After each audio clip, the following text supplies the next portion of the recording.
नमस्कार दोस्तों, स्वागत है आपका पवित्र ज्ञान में।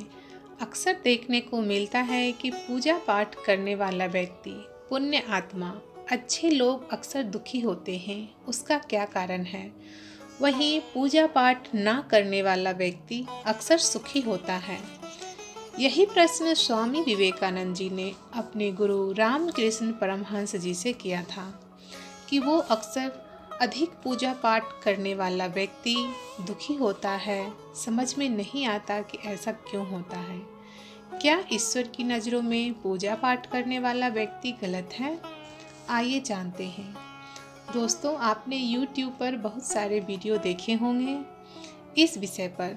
कई सारे वीडियो YouTube पर हैं, परंतु इस वीडियो में आपके लिए कुछ खास है, इसलिए आप इस वीडियो को पूरा देखें। वीडियो देखने के बाद यदि आपको वीडियो अच्छा लगे तो वीडियो को लाइक करें और इस तरह की जानकारी पाने के लिए पवित्र ज्ञान को सब्सक्राइब जरूर करें। सबसे पहले हम बात करते हैं गुरु अनिरुद्धाचार्य के बारे में। जो महाराज अनिरुद्धाचार्य जी हैं वो क्या कहते हैं इस बारे में। अनिरुद्धाचार्य जी कहते हैं कि एक गुरु के दो शिष्य थे। वे बड़े ही विद्वान थे। दोनों की जब शिक्षा समाप्त हो गई तो अपने अपने जीवन के कार्यों में व्यस्त हो गए। एक शिष्य गुरु जी की दी हुई शिक्षा के अनुसार ही पवित्र जीवन व्यतीत करता था। वह पूजा पाठ सत्संग किया करता था, समाज में भक्ति भाव को बढ़ावा देता था। वहीं जो उनके दूसरे शिष्य थे वह मदिरा पान और भोग विलास में लिप्त रहा करते थे। एक दिन की बात है, जब दूसरा शिष्य अपने घर को जा रहा था तो उसे सोने की पोटली मिली। वहीं जो पूजा पाठ करने वाला और सत्संग करने वाला शिष्य था उसके पाँव में लोहे की कील चुभकर पाँव को चीरते हुए दूसरी ओर निकल गई। यह देख सत्संगी शिष्य गुरु जी के पास जाता है और कहता है, गुरु जी, यह ईश्वर का कैसा न्याय है। मैं सत्संग और पूजा पाठ करता हूँ, फिर भी मुझे कील लग गई, और जो आपका दूसरा शिष्य है वह गलत कर्मों में लिप्त रहता है, फिर भी उसको सोने की पोटली मिल गई।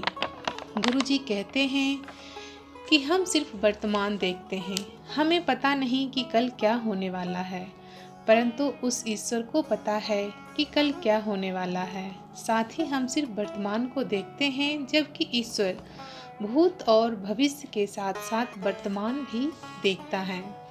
उसके पीछे जन्म और मरण का कारण भी उसको पता होता है। दोस्तों, जैसा कि मैं आपको बताई हूँ कि गुरु अनिरुद्धाचार्य जी महाराज जी जो हैं वो अपने कथा में इस कहानी को एक बार सुना रहे होते हैं। वहीं से प्रेरणा लेकर के मैं आपको ये कहानी सुना रही हूँ।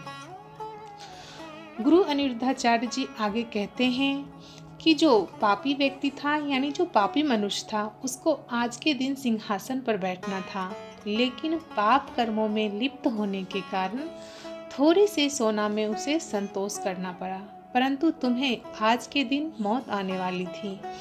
तुम्हारे अच्छे कर्मों के कारण ईश्वर ने तुम्हारी मौत को एक छोटे से कील में तब्दील कर दी। इसे कहते हैं ईश्वर की लीला। ये परमात्मा का निर्णय है जिसका कोई जवाब नहीं है, जिसे कोई नहीं समझ सकता। हम तो सिर्फ वर्तमान देखते हैं, जबकि ईश्वर भूत और भविष्य भी देखता है।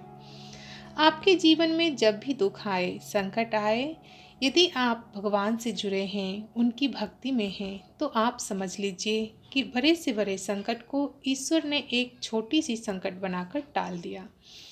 और उनका गुणगान करें, यह कभी ना सोचें, साथ ही उनका धन्यवाद करें, और यह कभी ना सोचें कि ईश्वर ने हमें यह दुख क्यों दिया। कहने का मतलब है कि आप सकारात्मक सोचें और सकारात्मक रहें। नेगेटिविटी को अपने ऊपर हावी ना होने दें और सदा ही उस ईश्वर का धन्यवाद करते रहें। मन में यह सोचें, जो हुआ अच्छा हुआ, जो होगा अच्छा ही होगा, जो हो रहा है वह भी अच्छा हो रहा है। जब स्वामी विवेकानंद जी ने अपने गुरु से यह सवाल किया था कि क्यों परमात्मा में लोग जो लिप्त रहते हैं, जो परमात्मा का अधिक गुण गाते हैं, पुण्य आत्मा लोगों को क्यों अधिक दुख और कष्टों को सामना करना पड़ता है, तब उनके गुरु जी ने जवाब दिया, कि हीरा को जितना अधिक घिसा जाए उसकी चमक उतनी ही बढ़ती है, उसकी खूबसूरती उतनी ही बढ़ती है। वहीं जो सोना है, सोना को जितना तपाया जाए उसकी चमक उतनी ही बढ़ती है। दोस्तों, जब भी हम ईश्वर की भक्ति करते हैं, उनका ध्यान करते हैं, उनसे योग लगाते हैं, तो ज़रूरी नहीं है कि हमें कर्म कांड ही करना चाहिए। पूजा का मतलब हुआ अपने आप को ईश्वर के कार्यों के लिए सौंप देना। जैसा कि भगवान यही चाहते हैं कि जो कोई भी मनुष्य इस धरती पर जन्म लिया है वह खुश रहें। परमात्मा यही चाहते हैं। जिस दिन हम अपने बारे में ना सोचकर उस परमात्मा के बंदे के बारे में सोचेंगे तो आप समझ लेना कि आपकी भक्ति प्रभु जी ने स्वीकार किया।